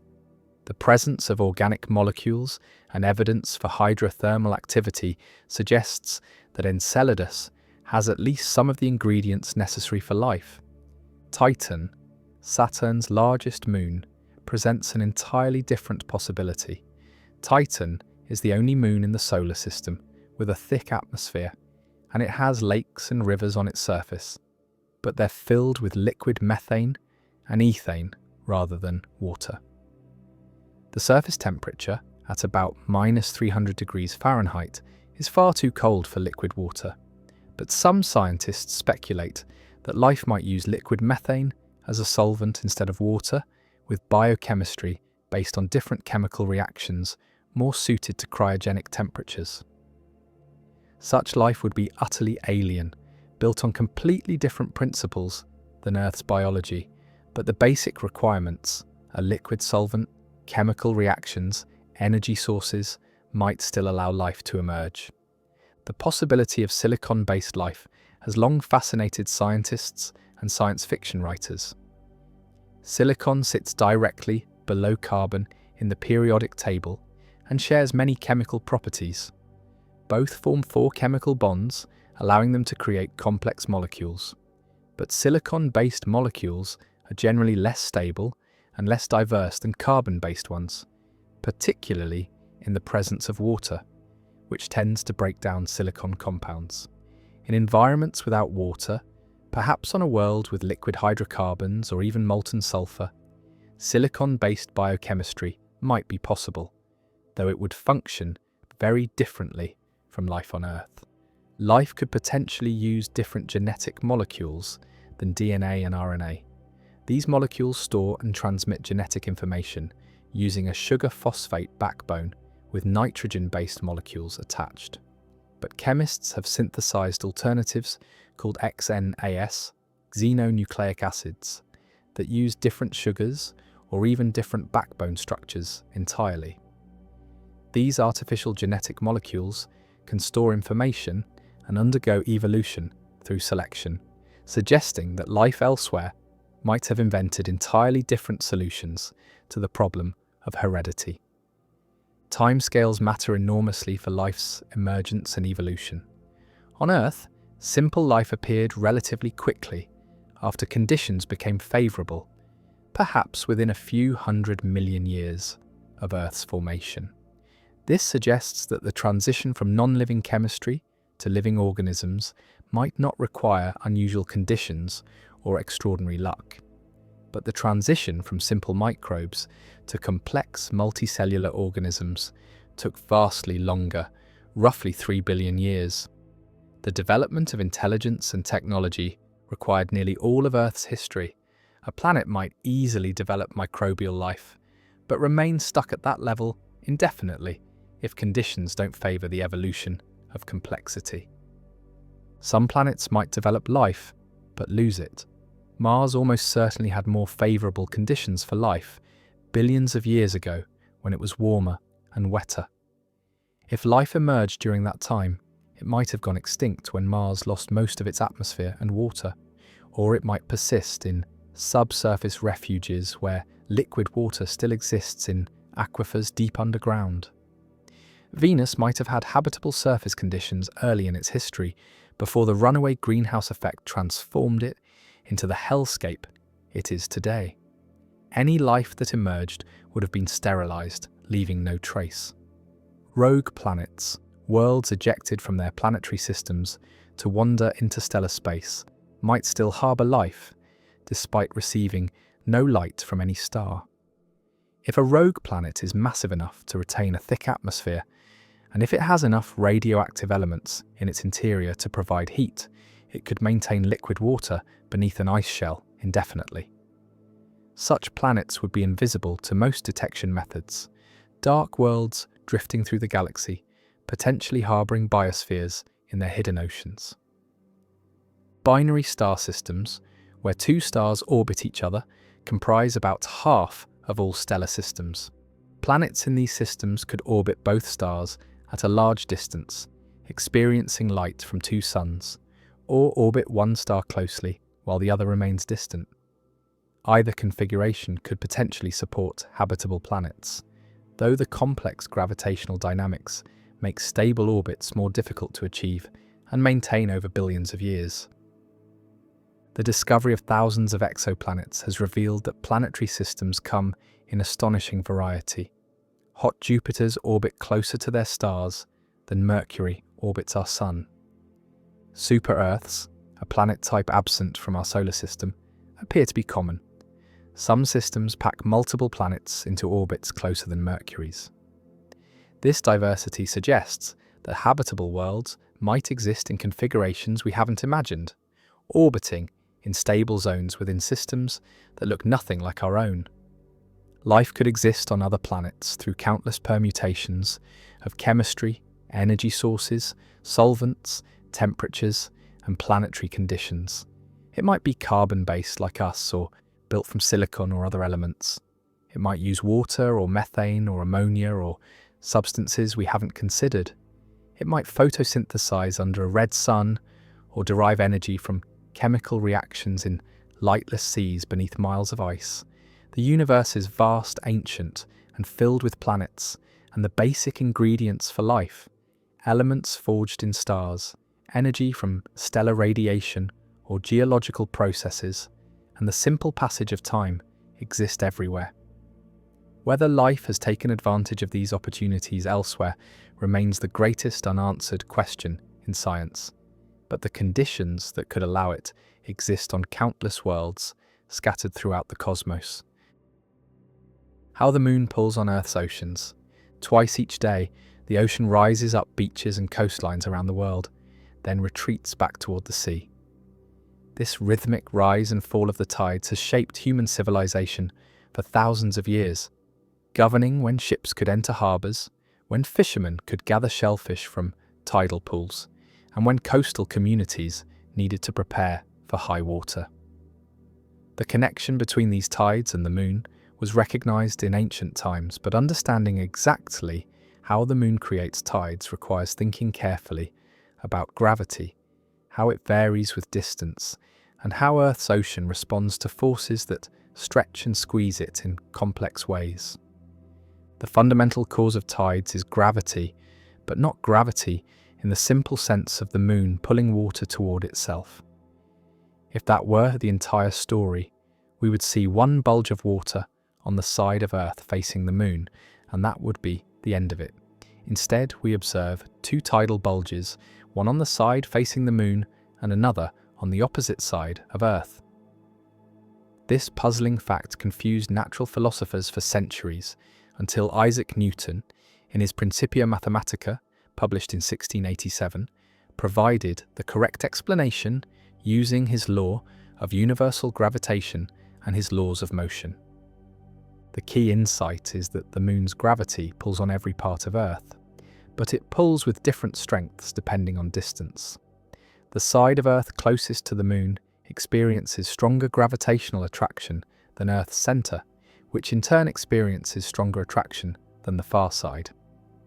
This difference in gravitational force across Earth's diameter creates what are called tidal forces, forces that try to stretch Earth along the line, connecting it to the moon, while simultaneously squeezing it perpendicular to that line. Imagine Earth's structure for a moment. The solid rock of Earth's crust and mantle resists deformation quite strongly. While tidal forces do deform the solid Earth slightly, raising and lowering the ground by about a foot, the effect is not dramatic because rock is stiff and strong. The oceans, however, are fluid. They can flow freely in response to forces, and they respond readily to the tidal forces that the solid Earth largely resists. Consider a point on Earth's surface directly beneath the moon. The water at this location is about 4,000 miles closer to the moon than Earth's centre. The moon's gravitational pull weakens with distance according to an inverse square law. Double the distance and the force becomes 1/4 as strong. This means the ocean on the near side experiences a gravitational pull toward the moon that's about 7% stronger than the pull experienced by Earth's centre. This differential force pulls the ocean away from Earth's centre, creating a bulge of water on the moon-facing side. Now consider the opposite side of Earth, the point farthest from the moon. Here the ocean is about 4,000 miles farther from the moon than Earth's centre. The gravitational pull from the moon at this location is about 7% weaker than at Earth's centre. Earth's centre is being pulled toward the moon more strongly than the water on the far side, effectively pulling Earth away from the water and leaving the water behind. The result is another bulge on the side opposite the moon. This creates the characteristic two-bulge pattern. If you could freeze time and look at Earth from space, you would see the oceans slightly elongated along the Earth-Moon line, with high water on both the near and far sides and low water at the points 90 degrees away from the moon. As Earth rotates beneath these bulges, any given point on Earth's surface passes through two high tides and two low tides each day, though not exactly every 12 hours, because the moon is also moving in its orbit, shifting the position of the bulges over time. The height of these tidal bulges would be quite modest if they responded only to the moon's gravitational pull, perhaps a foot or two in the open ocean. But the actual tides we observe at coastlines can be dozens of feet high. This amplification occurs because of the way ocean basins are shaped and because of resonance effects as water sloshes back and forth in confined spaces. The Bay of Fundy in Canada experiences the world's highest tides, sometimes exceeding 50 feet, because the bay's shape and size create a natural resonance that amplifies the tidal forcing from the moon and sun. The sun also creates tides on Earth, though they're smaller than lunar tides despite the sun's vastly greater mass. The reason is distance. The sun is about 400 times farther from Earth than the moon, and tidal forces depend not just on mass, but on how much the gravitational pull varies across Earth's diameter. The sun's great distance means its gravitational pull varies less across Earth than the moon's does, making solar tides about 46% as strong as lunar tides, a ratio that Pierre-Simon Laplace calculated in detail in his comprehensive work on celestial mechanics in the late 1700s. The interaction between solar and lunar tides creates the familiar spring and neap tide cycle. When the moon and sun align, either on the same side of Earth during a new moon or on opposite sides during a full moon, their tidal effects add together, creating spring tides with especially high tides and especially low tides. The name has nothing to do with the season, but comes from the idea that the tides spring forth. When the moon and sun are at right angles as seen from Earth during first and third quarter moons, their tidal effects partially cancel, creating neap tides with smaller tidal ranges. This 2-week cycle of spring and neap tides is predictable and was well understood by ancient mariners, though they lacked Newton's gravitational explanation for why it occurred. The timing of tides is not as simple as one might expect. If you observe the tides at any coastal location, you'll notice that high tide doesn't occur exactly when the moon is overhead or exactly when it's on the opposite side of Earth. There's typically a delay of several hours called the tidal lag. This occurs because the ocean cannot respond instantaneously to the changing tidal forces. Water has inertia, it takes time to accelerate and decelerate, and friction between the moving water and the ocean floor dissipates energy, creating phase lags between the tidal forces and the ocean's response. These friction effects have profound long-term consequences. As tidal bulges try to follow the moon, but are dragged forward slightly by Earth's rotation, they create a gravitational pull on the moon that's not perfectly aligned with the Earth-Moon line. This misaligned pull acts to accelerate the moon in its orbit, gradually increasing its orbital energy and causing it to move away from Earth. Precise laser ranging measurements using reflectors left on the moon by Apollo astronauts have confirmed that the moon is receding from Earth at about 1.5 inches per year. This recession cannot continue indefinitely at the current rate. As the moon moves farther away, tidal effects weaken, slowing the recession. But over the 4.5 billion years since the moon formed, likely from debris created when a Mars-sized object collided with the young Earth, the moon has moved substantially farther from Earth. Early in Earth's history, when the moon was much closer, perhaps only 15,000 miles away compared to today's 240,000 miles, tidal forces were enormously stronger. Tides might have been hundreds of feet high, and the moon would have appeared many times larger in the sky, looming over the horizon like an enormous sphere dominating the heavens. The energy dissipated by tidal friction doesn't just affect the moon's orbit, it also affects Earth's rotation. The gravitational drag from the tidal bulges acts to slow Earth's rotation gradually. Each century, Earth's day lengthens by about 1.7 milliseconds. This seems negligible, but over geological time, it accumulates. Fossil evidence from ancient corals, which show daily growth bands much like tree rings, indicates that 400 million years ago, Earth's day was only about 22 hours long, and a year contained about 400 days. The moon was closer, Earth rotated faster, and tides were stronger. This tidal interaction between Earth and the moon is an example of tidal locking in progress. The moon is already tidally locked to Earth, always showing the same face toward Earth because tidal forces from Earth have synchronized the moon's rotation period with its orbital period. Earth is gradually becoming tidally locked to the moon as well, though this process will take tens of billions of years to complete, longer than the remaining lifetime of the Sun. If it could be completed eventually, Earth would always show the same face to the moon, and the moon would hang stationary in the sky over one hemisphere, never visible from the other. Other bodies in the solar system experience even more extreme tidal effects. Jupiter's moon, Io, the most volcanically active body in the solar system, is heated internally by tidal flexing. As Io orbits Jupiter in an elliptical path, the tidal forces it experiences vary in strength, squeezing and stretching the moon's interior. This constant kneading generates tremendous heat through friction, keeping Io's interior molten and driving its spectacular volcanic eruptions. This process, predicted by Stanton Peele and colleagues just before the Voyager spacecraft discovered Io's volcanism in 1979, is called tidal heating.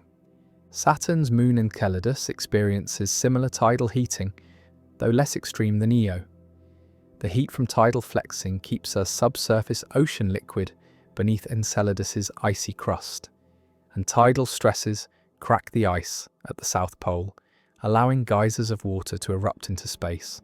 Europa, another moon of Jupiter, likely has its subsurface ocean maintained by tidal heating as well, making it one of the most promising places to search for life beyond Earth.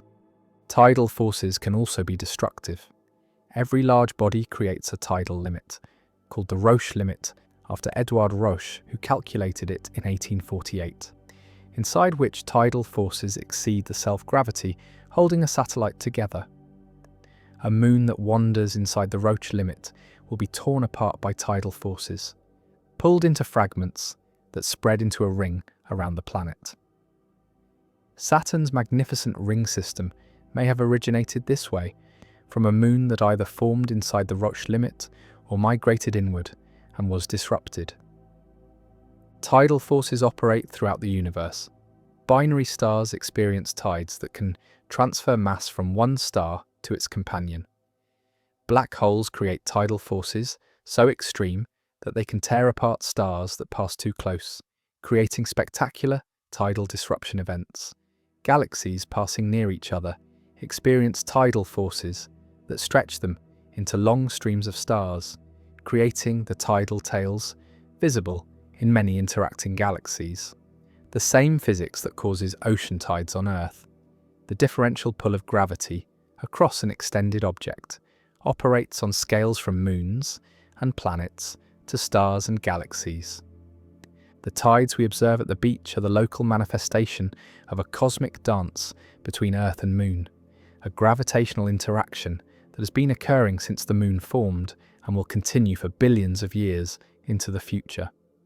Every incoming wave, every tide pool exposed at low tide, every ship waiting for high water to enter harbour is part of this larger story of how gravity shapes the motion of celestial bodies and how the Moon, our constant companion in the night sky, continues to sculpt the behaviour of Earth's oceans through the subtle but inexorable pull of tidal forces. The biosignatures that reveal living planets. Detecting life on distant planets represents one of the greatest challenges in astronomy. We cannot visit these worlds, cannot scoop up soil samples, cannot peer through microscopes at alien microbes. Most exoplanets appear as nothing more than tiny dips in their star's brightness as they transit, or slight wobbles in the star's position, caused by the planet's gravitational pull. Yet from these minimal observations, measurements of light passing through a planet's atmosphere during transit, analysis of the planet's reflected light, characterization of its temperature and size, astronomers hope to determine whether life exists on worlds many light years away. The key lies in biosignatures, detectable signs that life is present, chemical or physical features that cannot easily be explained by non-biological processes, and that point toward the presence of living organisms modifying their planet's environment in measurable ways. Oxygen stands as the most famous biosignature. the gas that astronomers most eagerly search for in exoplanet atmospheres. On Earth, oxygen makes up 21% of the atmosphere, a concentration vastly higher than would exist without life. Oxygen is highly reactive. It combines readily with rocks, organic molecules, and other materials, removing oxygen from the atmosphere unless something continually replenishes it. On Earth, that something is photosynthetic life. Plants, algae, and photosynthetic bacteria use sunlight to split water molecules, releasing oxygen as a waste product. Without this biological production, Earth's atmospheric oxygen would disappear within a few million years as it reacted with surface materials. Detecting oxygen in an exoplanet's atmosphere would strongly suggest the presence of photosynthetic life, though not definitively. Oxygen can be produced through non-biological processes. Photodissociation of water vapor by ultraviolet light, for instance, can split water molecules and release oxygen. But these abiotic processes typically produce only small amounts of oxygen compared to the abundant oxygen that photosynthesis generates. A planet with significant oxygen in its atmosphere, particularly if that oxygen persists over long periods, would be a compelling candidate for hosting life. However, oxygen alone doesn't guarantee life, and the absence of oxygen doesn't rule out life. Earth's atmosphere contained very little free oxygen for the first 2 billion years or more of life's existence. Early life consisted entirely of anaerobic organisms that didn't produce oxygen. Even after photosynthesis evolved, it took hundreds of millions of years for oxygen to accumulate in the atmosphere, because the gas initially reacted with dissolved iron in the oceans and with rocks before building up in the air. An alien planet might be teeming with life, yet have no oxygen signature if that life hasn't evolved oxygenic photosynthesis, or if oxygen-producing organisms haven't yet generated enough oxygen to overwhelm the chemical sinks that remove it. Methane represents another important biosignature, particularly in combination with oxygen. Methane and oxygen react with each other readily. In the presence of oxygen, methane breaks down relatively quickly through oxidation. For both gases to coexist in significant quantities in an atmosphere, something must be continually producing them faster than they react and disappear. On Earth, biological processes produce both gases. Photosynthesis produces oxygen, while certain bacteria called methanogens produce methane as a metabolic waste product. The simultaneous presence of both gases in substantial concentrations would be difficult to explain through non-biological chemistry alone. Methane itself can be produced abiotically through geological processes. Volcanic activity, hydrothermal systems, and reactions between water and certain rocks can all generate methane without life. But these sources typically produce methane at lower, steadier rates than biological sources. If observations show variable methane levels, perhaps seasonal variations suggesting biological activity that waxes and wanes with seasons, or if methane concentrations are higher than geological sources could explain, this would strengthen the case for biology. Phosphine burst into the biosignature conversation in 2020 when scientists reported detecting this gas in Venus's atmosphere. Phosphine consists of one phosphorus atom bonded to 3 hydrogen atoms, and on Earth it's primarily produced by anaerobic bacteria living in oxygen-free environments. Phosphine is quickly destroyed by ultraviolet light and chemical reactions, so detecting it in an atmosphere suggests something must be continuously producing it. The Venus detection remains controversial. Subsequent observations haven't definitively confirmed the phosphine signal, and some scientists argue that non-biological chemistry could produce phosphine in Venus's harsh environment. But the episode highlighted phosphine as a potential biosignature worth searching for, particularly on worlds very different from Earth. Ozone, a molecule consisting of 3 oxygen atoms, serves as a secondary oxygen biosignature. Ozone forms in atmospheres when ultraviolet light breaks apart molecular oxygen, and the freed oxygen atoms recombine into ozone molecules. Ozone is easier to detect spectroscopically than molecular oxygen, so finding ozone in an exoplanet's atmosphere provides strong evidence that molecular oxygen is also present, which in turn suggests photosynthetic life. Ozone also absorbs harmful ultraviolet radiation, protecting planetary surfaces from DNA-damaging rays. The presence of an ozone layer suggests not only that photosynthetic life produces oxygen, but also that conditions at the surface might be suitable for more complex life that would otherwise be sterilized by ultraviolet radiation. Nitrous oxide, laughing gas, represents another possible biosignature. On Earth, certain bacteria produce nitrous oxide as a byproduct of nitrogen metabolism. Like oxygen and methane, nitrous oxide is reactive and doesn't persist indefinitely in atmospheres without continuous production. Detecting significant amounts of nitrous oxide, particularly in combination with other biosignature gases, would strengthen the case for biological activity. However, nitrous oxide can also be produced abiotically through lightning, volcanic activity, and chemical reactions in the atmosphere, so its detection alone wouldn't be definitive. Sulfur compounds offer additional biosignature possibilities. Dimethyl sulfide, produced by marine phytoplankton on Earth, has a distinctive spectral signature. Hydrogen sulfide, while toxic to most Earth life, is produced by certain bacteria and might be an important gas in alien biospheres based on sulfur chemistry rather than oxygen. Carbonyl sulfide, though produced both biologically and geologically, might still serve as a biosignature when detected in combination with other gases in ways that geological processes can't easily explain. The key to biosignature detection often lies not in finding a single gas, but in detecting combinations of gases that shouldn't coexist in equilibrium. Chemical disequilibrium, the simultaneous presence of gases that react with each other, suggests that something is continually producing those gases, driving the atmosphere away from chemical equilibrium. Life is inherently a disequilibrium phenomenon. Living organisms take in certain chemicals and energy, use them to maintain organization and grow, and excrete different chemicals as waste. This metabolism creates chemical imbalances that wouldn't exist in a sterile abiotic system at equilibrium. Earth's atmosphere is far from chemical equilibrium precisely because life constantly produces gases that react with each other and with the environment. An alien planet with life would similarly maintain chemical disequilibrium, though the specific gases involved might differ completely from Earth.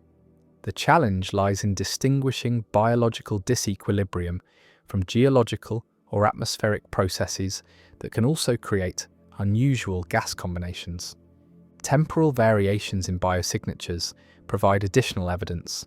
Seasonal changes in atmospheric composition might reflect biological cycles, plant growth during spring and summer, dormancy during fall and winter. Daily variations might reflect photosynthesis, starting at dawn and stopping at night. Finding these rhythmic patterns would be strong evidence for biology, because non-biological processes rarely produce such regular, predictable cycles tied to light and seasons. Surface features offer another category of biosignatures. On Earth, large-scale biological activity affects the planet's appearance in ways that might be detectable from space. Vegetation reflects light in characteristic ways. The red edge, where plant reflectance increases sharply between red and near-infrared wavelengths, as plants reflect infrared light they cannot use for photosynthesis. This vegetation signature is quite distinctive and might be detectable on exoplanets if vegetation covers substantial portions of the surface. However, alien photosynthetic organisms might not have a red edge.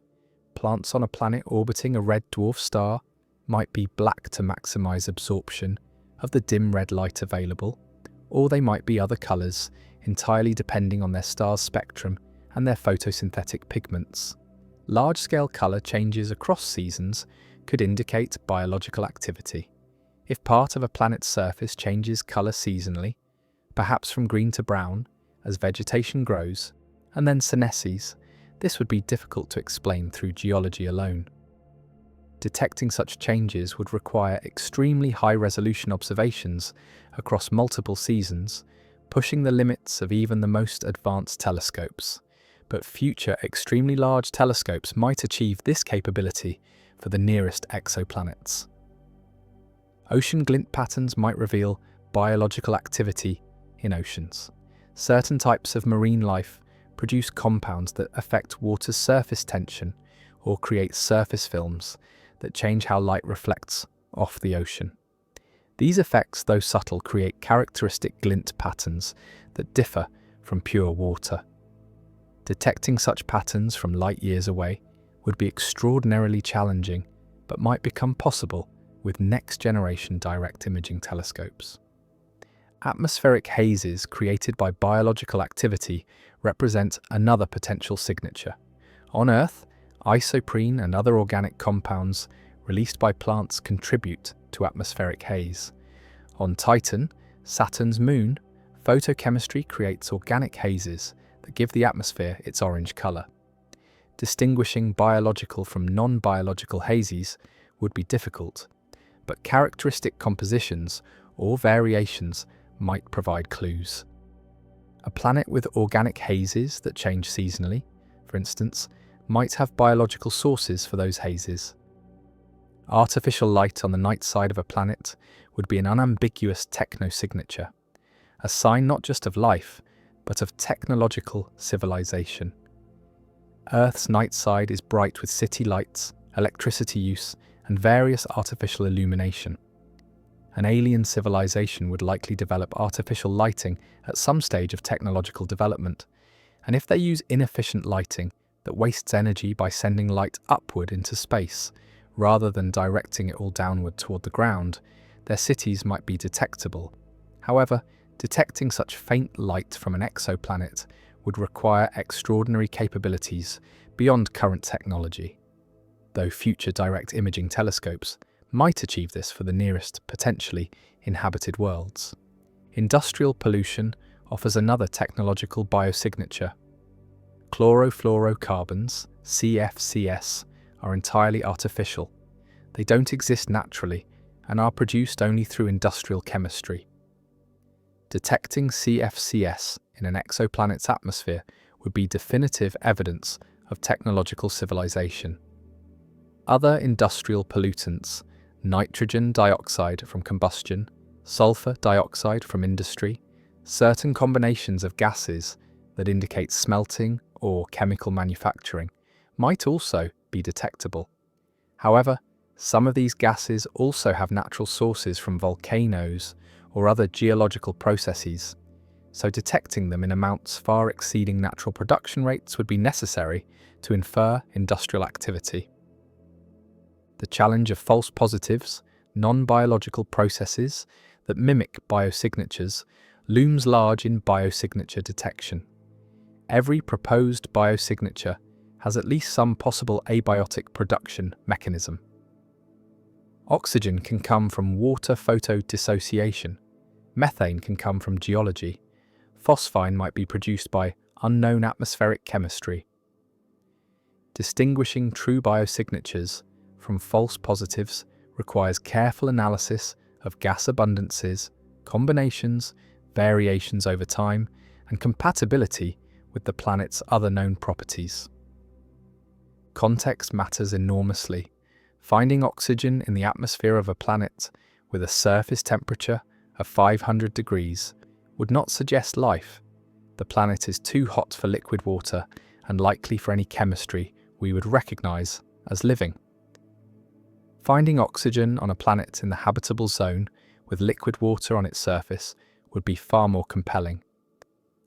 Finding oxygen along with methane, nitrous oxide, and seasonal variations in atmospheric composition on such a planet would be extraordinarily difficult to explain without biology.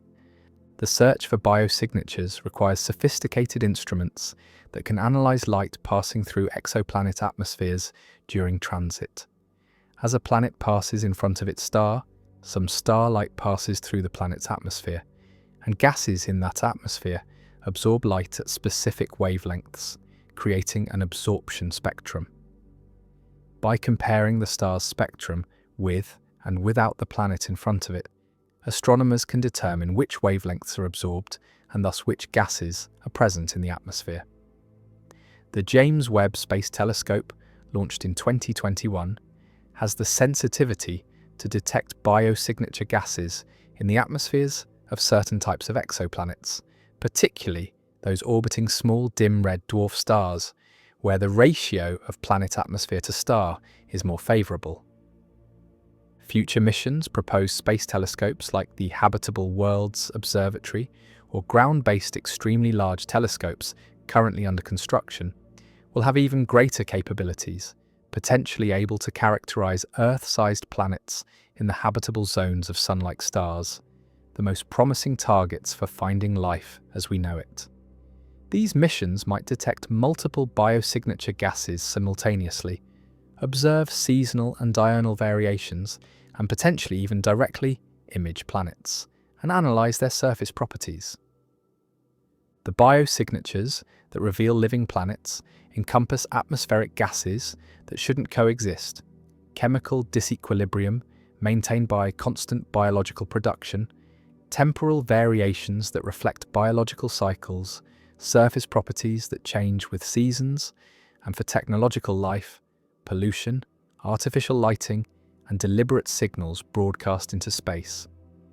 Each signature provides a puzzle piece, and no single piece definitively proves life.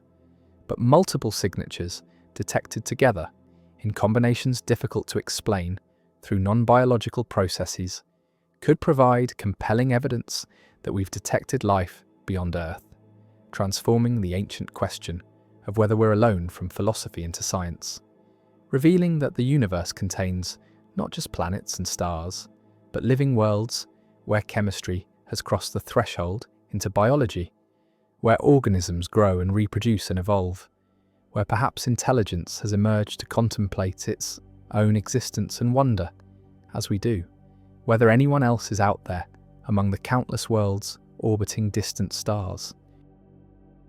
How stars create light and heat. Every star you see in the night sky is a massive nuclear furnace, a sphere of gas so hot and dense at its core that atoms are torn apart and fused back together in reactions that release staggering amounts of energy. The light that reaches your eyes from even the nearest star beyond our sun has travelled for years through the void of space, carrying energy that was created in the unimaginable heat and pressure at that star's core. Understanding how stars create this light and heat means understanding one of the most fundamental processes in the universe, one that has been lighting the cosmos for billions of years and will continue for billions more. Begin at the heart of a star, the core, where conditions are almost beyond comprehension. In our sun, the temperature at the centre reaches about 27 million degrees Fahrenheit. The pressure is equally extreme, about 250 billion times the atmospheric pressure at Earth's surface. Under these conditions, matter behaves in ways completely unlike anything we experience in daily life. The gas is so hot that atoms cannot exist as atoms. Electrons are stripped away from their nuclei, creating a plasma where negatively charged electrons and positively charged nuclei move independently through a churning, seething mass. At these temperatures and pressures, atomic nuclei that would normally repel each other, they're all positively charged, and like charges repel, move so fast that they occasionally collide with enough energy to overcome this electrical repulsion. When hydrogen nuclei, which are simply protons, collide at these tremendous speeds, they can fuse together. This is nuclear fusion, and it's the source of all the energy a star produces. The most common fusion process in stars like our Sun is called the proton-proton chain. Picture two protons colliding at enormous speed in the star's core. Usually, they just bounce off each other, repelled by their mutual positive charge. But occasionally, very rarely, quantum mechanics allows something remarkable to happen. the two protons fuse, and in that instant, one of them transforms into a neutron through a process involving the weak nuclear force. This creates a nucleus of heavy hydrogen, called deuterium, consisting of one proton and one neutron bound together. This single fusion event releases energy in multiple forms. A positron is ejected, the antimatter counterpart of an electron. A neutrino, an almost massless particle that barely interacts with anything, streams away at the speed of light, and energy is released as gamma-ray radiation, the most energetic form of light. The positron almost immediately encounters a regular electron, and they annihilate each other in a burst of energy. The neutrino escapes the star entirely, passing through all the overlying layers as if they weren't there, reaching space in just a few seconds. But this is only the first step. The deuterium nucleus that formed doesn't last long on its own. It quickly collides with another proton and fuses with it, creating a nucleus of helium-3, which has two protons and one neutron. This fusion releases more energy, this time in the form of a gamma ray. Finally, two helium-3 nuclei collide and fuse, forming ordinary helium-4, which has two protons and two neutrons, and releasing two protons back into the mix to start the process over again. The net result of all these steps is that 4 hydrogen nuclei have been converted into one helium nucleus. And here's the crucial part. The helium nucleus weighs slightly less than the 4 hydrogen nuclei that went into making it. About 0.7% of the mass has disappeared. Where did it go? It was converted into energy according to Einstein's famous equation, E equals mc squared. That tiny fraction of mass, when multiplied by the speed of light squared, represents an enormous amount of energy.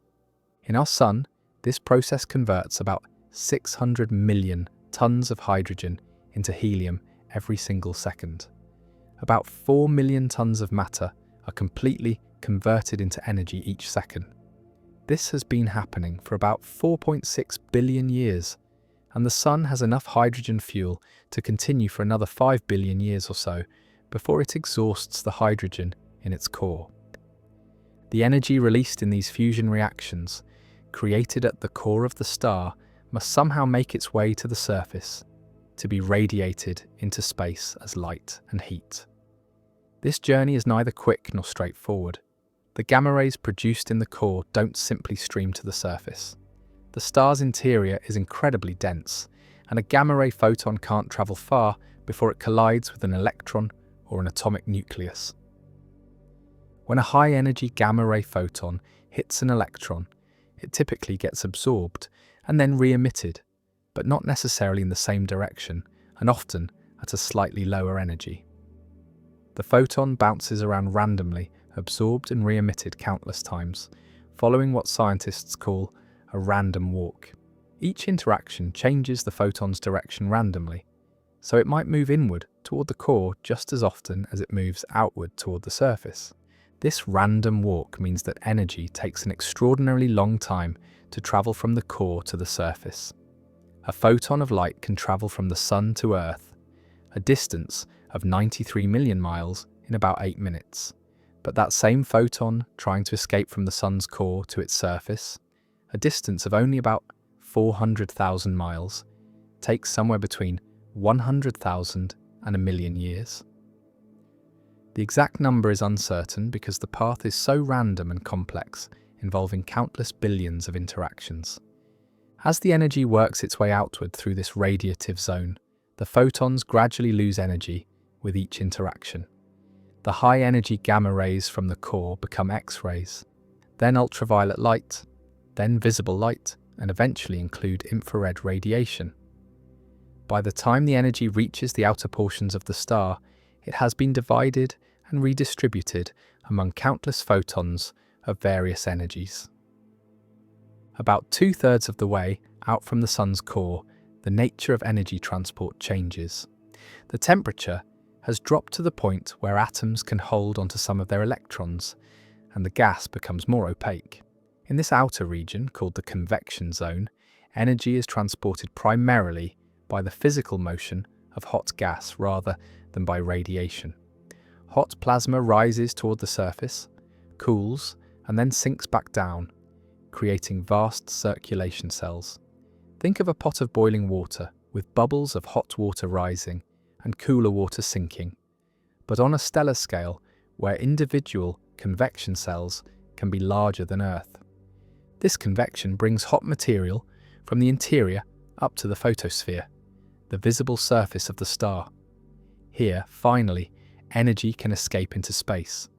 The photosphere is still incredibly hot by earthly standards, about 10,000 degrees Fahrenheit on the Sun, but it's cool enough that photons can finally stream away into space without being immediately reabsorbed.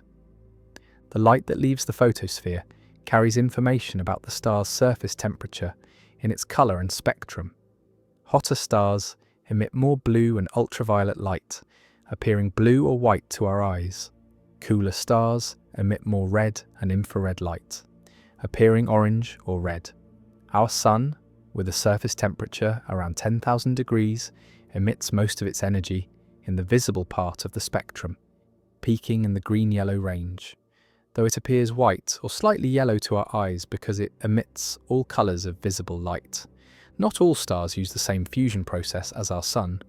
In more massive stars with hotter cores, a different set of reactions called the CNO cycle dominates. This cycle uses carbon, nitrogen, and oxygen nuclei as catalysts to fuse hydrogen into helium. The carbon, nitrogen, and oxygen aren't consumed in the process. They're regenerated at the end of the cycle, but their presence allows the fusion to proceed more rapidly at higher temperatures. Very massive stars can burn through their hydrogen fuel in just a few million years, compared to the Sun's 10 billion year lifetime. The energy output of a star is precisely balanced with its gravity. Gravity tries to compress the star, but the pressure from the hot gas, heated by fusion, pushes outward. These forces are in equilibrium, which is why stars are stable over long periods. If fusion produces too much energy, the star expands and cools slightly, slowing the fusion rate. If fusion slows down, the star contracts and heats up, increasing the fusion rate. This self-regulating mechanism keeps stars stable. The heat generated in a star's core doesn't just produce light, it creates the pressure that holds the star up against its own gravity. Without fusion, a star would collapse under its own weight. This is what happens when a star runs out of fuel. The fusion stops, the pressure drops, and gravity takes over, leading to dramatic events like supernova explosions or the formation of dense stellar remnants. Different layers of the star have vastly different temperatures. The core, where fusion occurs, is the hottest. The temperature decreases as you move outward through the radiative zone and convection zone. The photosphere, the visible surface, is the coolest part of the star proper, though above it lies the chromosphere and corona, regions of the star's atmosphere that are paradoxically hotter than the surface, heated by magnetic fields and shock waves rather than by radiation from below. The amount of energy a star produces is staggering. Our Sun outputs about 386 billion megawatts of power every second. That's more energy than humanity has used in its entire history, released every single second. And the Sun is actually a fairly average, middle-sized star. Some massive stars output 1 million times more energy than the Sun, burning so bright and hot that they exhaust their fuel and die in just a few million years.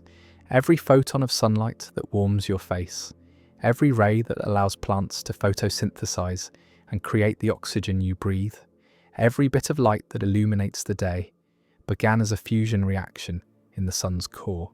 The energy in that light was created when hydrogen nuclei overcame their electrical repulsion and fused into helium, converting a tiny amount of mass into energy.